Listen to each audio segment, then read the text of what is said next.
Hello and welcome to my channel. My name is Martine, and if you are new here, I do videos on Vedic astrology mainly, but also with some tropical insights, and I focus on both relationship and natal astrology. And if you like this video and you would like to see more content from me, don't forget to like the video, subscribe to my channel. Also consider clicking the notifications bell if you want to see when I will post a new video. Also, if you are interested in a private reading, I do readings in astrology on a variety of topics ranging from relationship readings to career to transits for 2-3 years, or solar return charts or predictions for 1 year, etc. You are free to email me at the email address that I will leave in the video description, and I can send you a pricing list and reading options and any other details that you might require. Also, I want to mention that I have started membership options on this channel, and the short of it, just to give you the short perks that you will get if you choose to join the membership section, you will get 1 extra video per month for each membership stage or tier. So for the first tier, you will get 1 extra video per month. For the second tier, you will get 2 extra videos per month, so you will have access to level 1 and level 2 videos. And for level 3 or third tier, you will get 3 extra videos per month. The level 1 and level 3 videos are going to be on a variety of topics, so basically anything related to astrology, but it will be content that is not shown on my regular usual videos, right? So this is members only exclusive content, and it can range from, tips and tricks on how to read a horoscope to, I haven't done this yet, but I plan on doing maybe members only astrological synastry for famous couples, for instance, or the analysis of famous people's horoscopes, but then I can also get into divisional charts, etc., etc. So all kinds of things. The level 1 or second tier of membership options is especially related to synastry astrology topics, meaning relationship-oriented astrology. So this could be things like how to discover which kind of partner archetype is right for you according to your horoscope, or it could be, again, different characteristics, whether you're going to have a good marriage according to your horoscope or a less than stellar marriage. But you can find more concrete examples in the lists that you will find in the video description, because I have added the playlists where you can already see all the videos that I have posted in each members section. So yeah, you can see what videos you will have access to from the ones that I have already done. But I will continue to post, like I said, 1 extra video per month for each level of membership. And in addition to that, in the members only section, you will have access to members only polls, and you will also have priority when it comes to getting your comments replied to on my channel. And you will also have stickers that basically show up next to your username that show that you are a member, and a couple of exclusive emojis. All right, so that's pretty much all the perks that you can have as a member on my channel. If you're curious, you can check the video description for more details as well, or you can click the join button under any of my videos to also see the prices, because the prices will be shown in your local currency. All right, in addition to the members only section, I also have a tarot channel, and I post there semi-regularly, and I will be linking the tarot channel in the video description as well as in the pinned comment. It's called Martine's Tarot. So if you are curious about tarot, if you're into it, maybe check out my channel, maybe subscribe. I would greatly appreciate it. Thank you very much for listening to this intro. And now I'm going to get straight into today's topic. Hello and welcome to another video from me. So today's topic is going to be about something that has been requested many times before, but I don't think I have done a video in particular about this topic really. I have done videos on how to see if your spouse is going to be wealthy according to your horoscope. I've also done a video about how to see if your spouse is going to be famous. I'm going to try to link all of the related videos in the video description as usual. But I haven't quite done a topic on how to see if you are going to have a good looking spouse. And it is, like I said, something that multiple people have asked about several times. And I'm going to get straight into it. I have to mention from the beginning that I haven't really looked for famous people's examples here because I'm sure that I'm sure that you would get tons of examples if you do some research on these placements, but I don't even think that it's particularly relevant. And it would also be difficult to look for a lot of examples because there are multiple things to look for when it comes to the topic.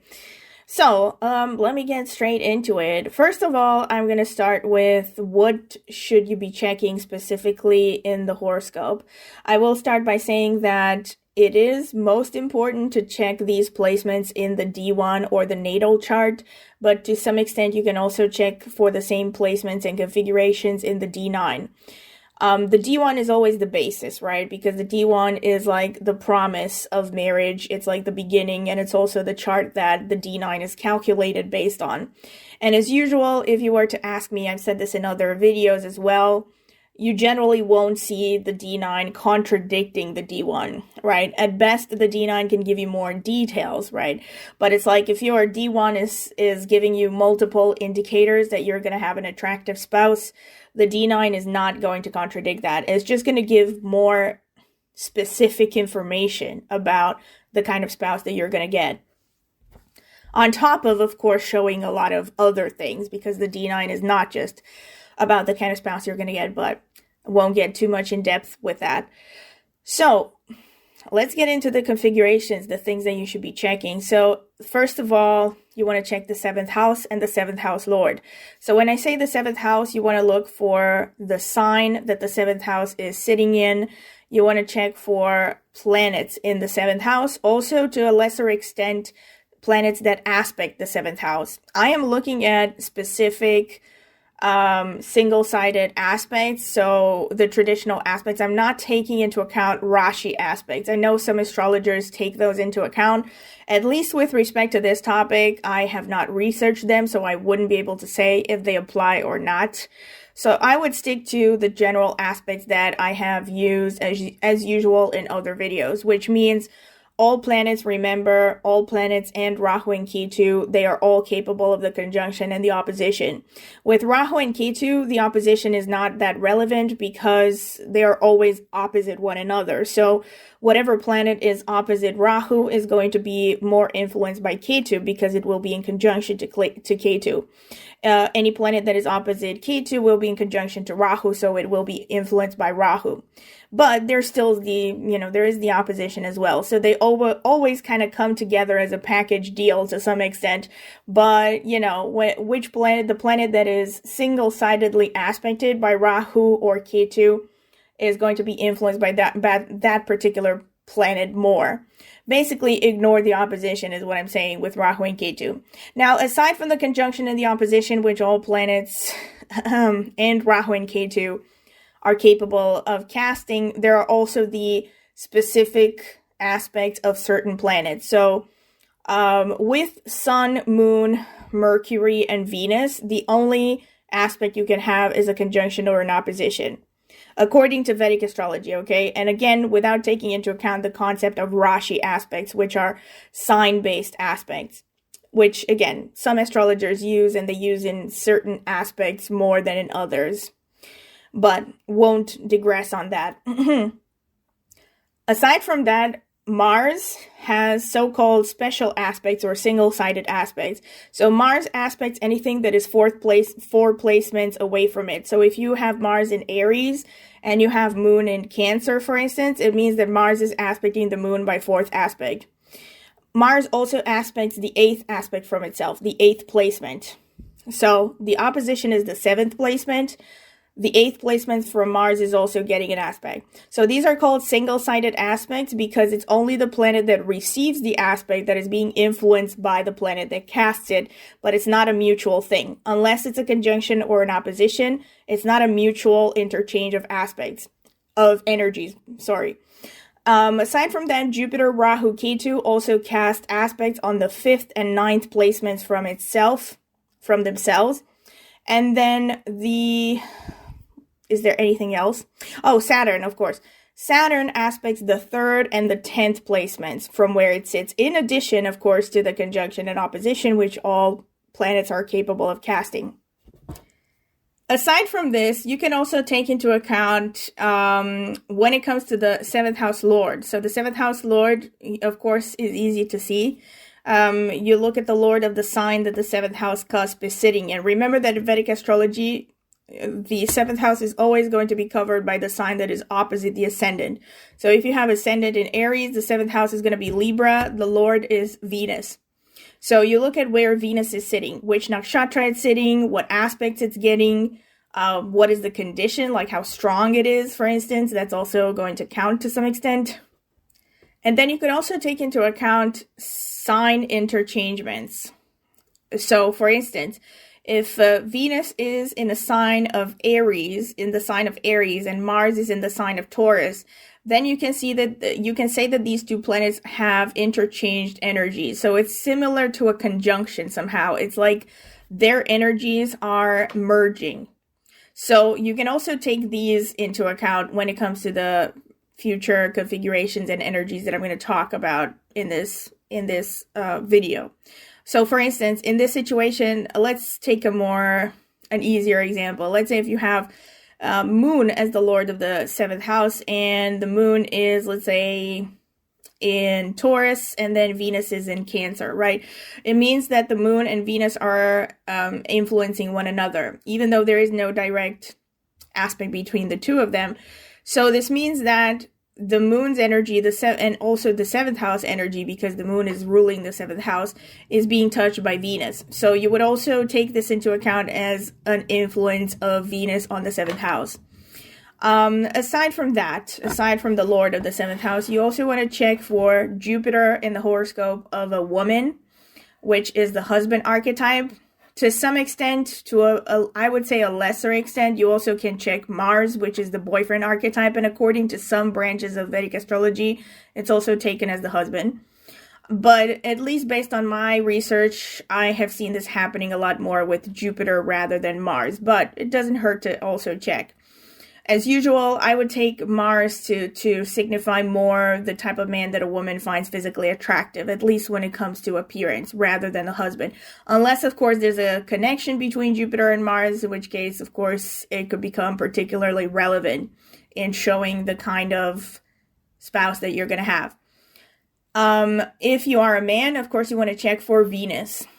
So Venus is the wife archetype.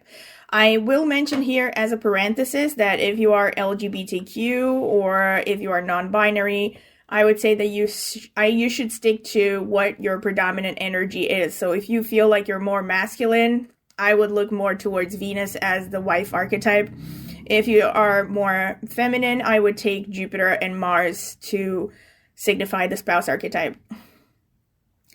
Aside from this, you also, irrespective of gender, want to check the Darakaraka, which is the planet with the lowest degree. It can only be one of the 7 physical planets, or Karakas, so without taking into account Rahu, Ketu.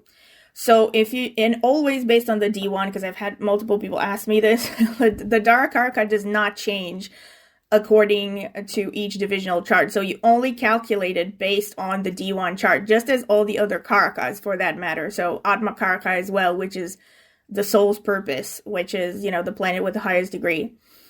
So the Darakaraka, you want to check for this placement again, see what sign it is in, what nakshatra it's in, what aspects it's receiving from other planets, the strength of the Darakaraka, and I'm going to get into more details about what exactly shows beauty with all of these things. Aside from this, you also want to check the Atmakaraka, and more specifically, you want to check the 7th house from the Atmakaraka and see what planets are sitting there. All right, what energy? If there are no planets there, check for the lord of the sign that sits there and what energies are influencing the lord of that sign.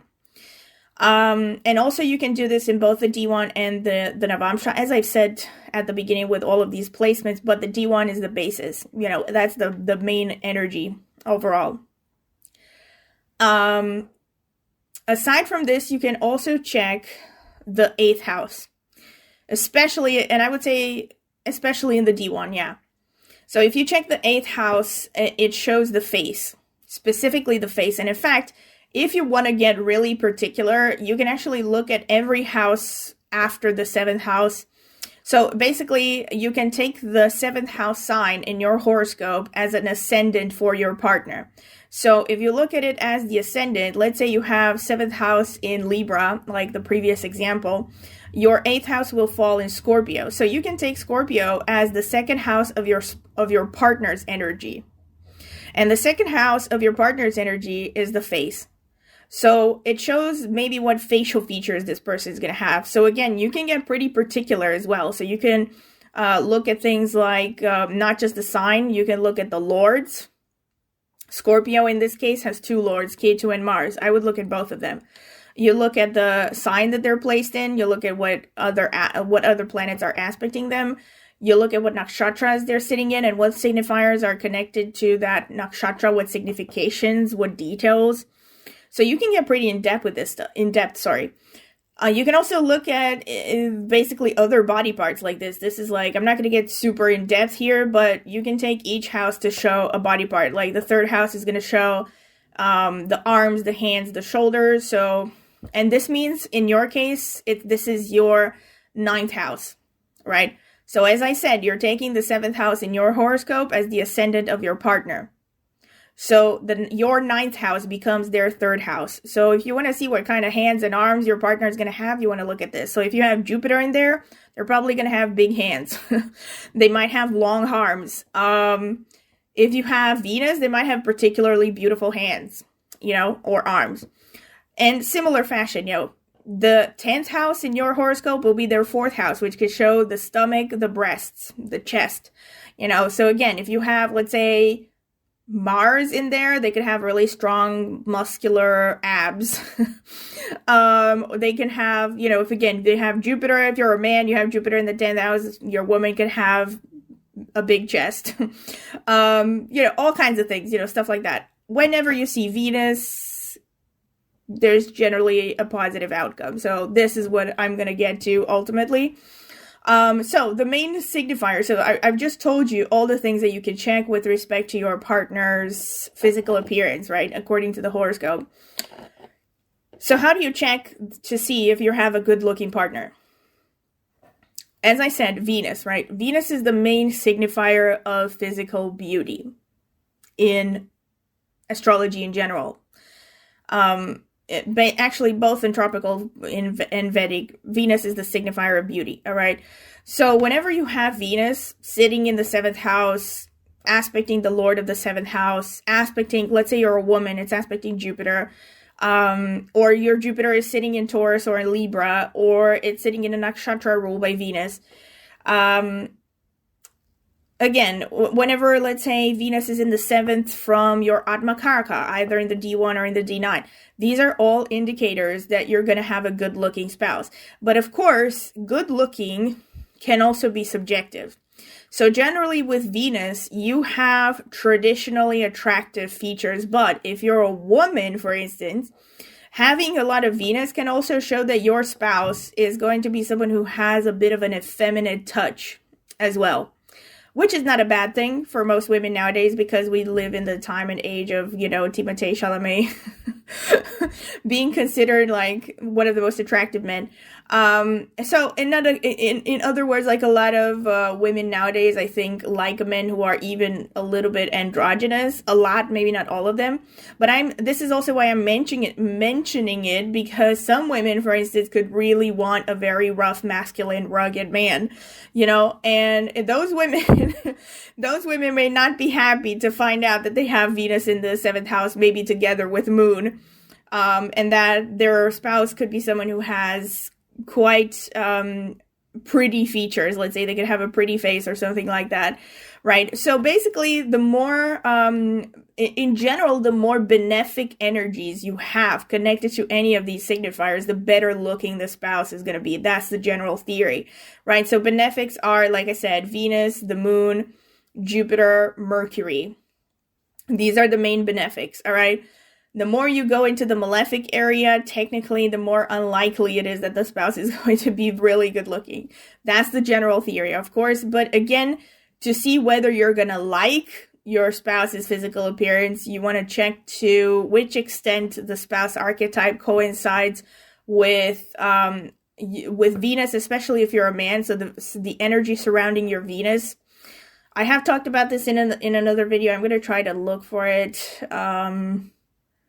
Where I talked about, aesthetics and what makes one attractive or what makes people consider you attractive and how it's all tied to Venus to a large extent. But for women, it's also tied to Mars and Jupiter, especially Mars, because that's what a woman finds physically attractive in a man, right? So for instance, if you're a woman and you have Mars conjunct Jupiter, conjunct the Lord of the seventh house, or you have, in general, irrespective of gender, if you have a strong connection between the fifth house and the seventh house, and or their lords, that's a strong indicator that you're going to have a spouse that you find very attractive. But sticking to the topic strictly of attractiveness in general, irrespective of how physically attractive you're going to find them or not, although technically most people want to marry people that they're very physically attracted to, that may or may not work out. Especially if you live in a culture where there's still a practice of arranged marriage.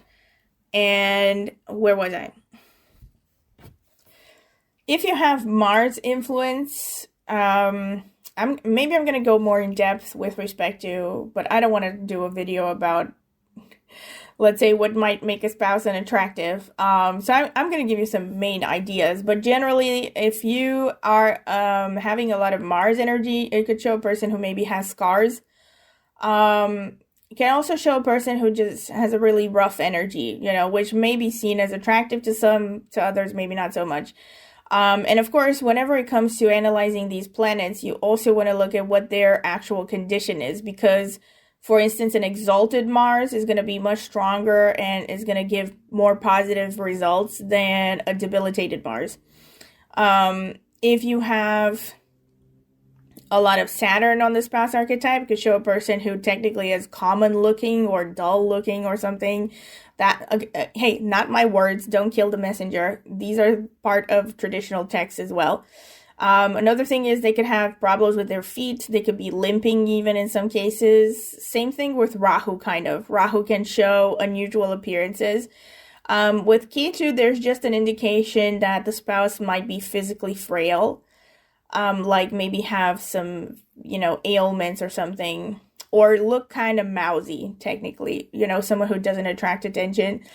With the sun, technically, you should be able to get mostly positive results, I would say, even though sun is a malefic, it's a mild malefic.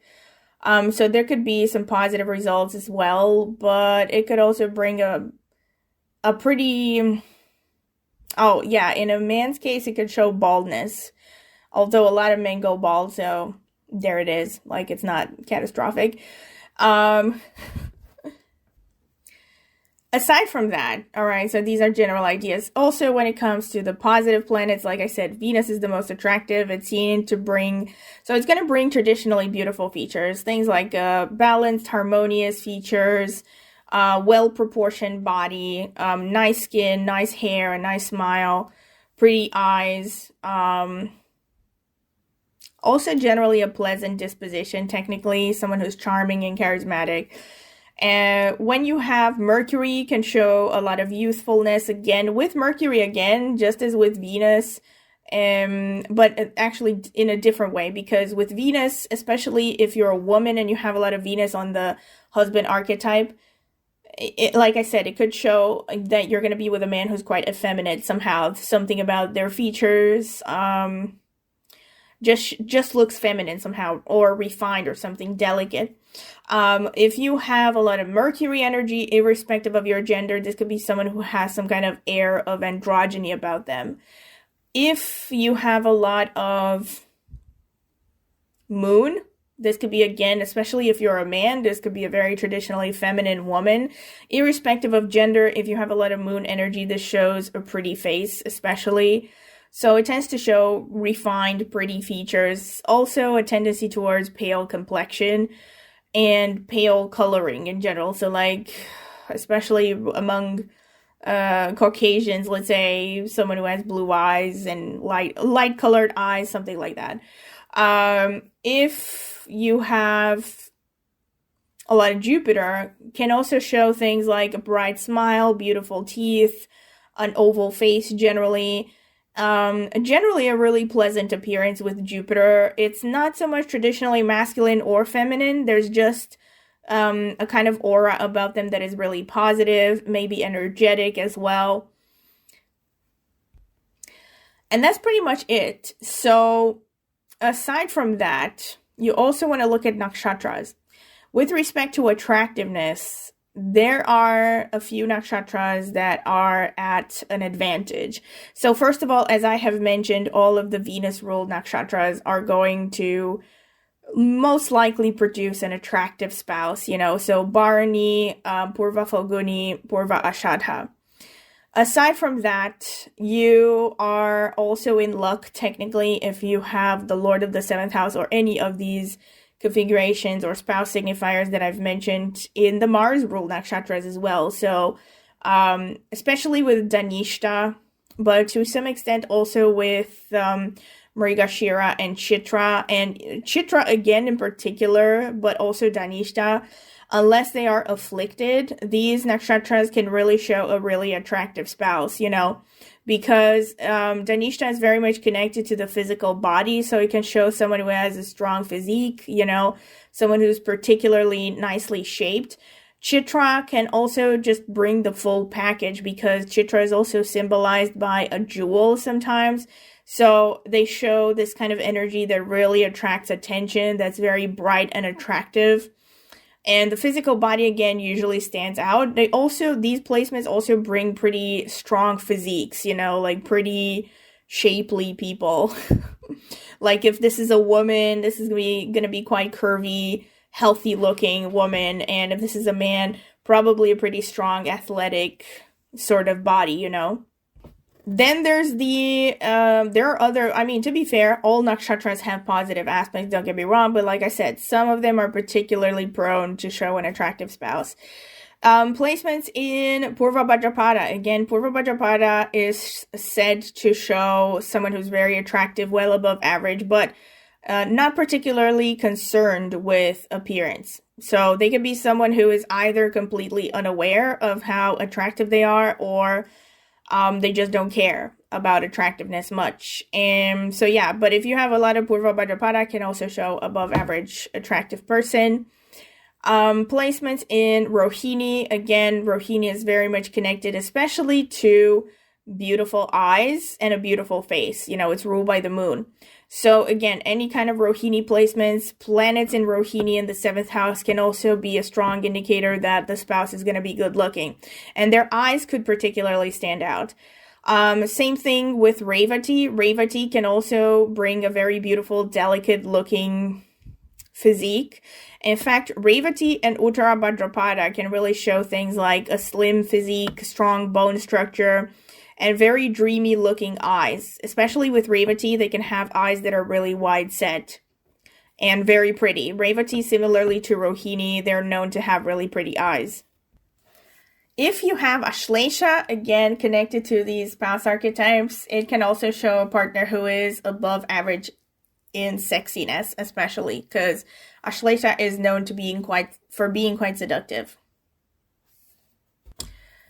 Somewhere in the middle, you can have nakshatras like Hasta and Shravana, not necessarily drop dead gorgeous, but really pleasant appearance, usually, most of the times.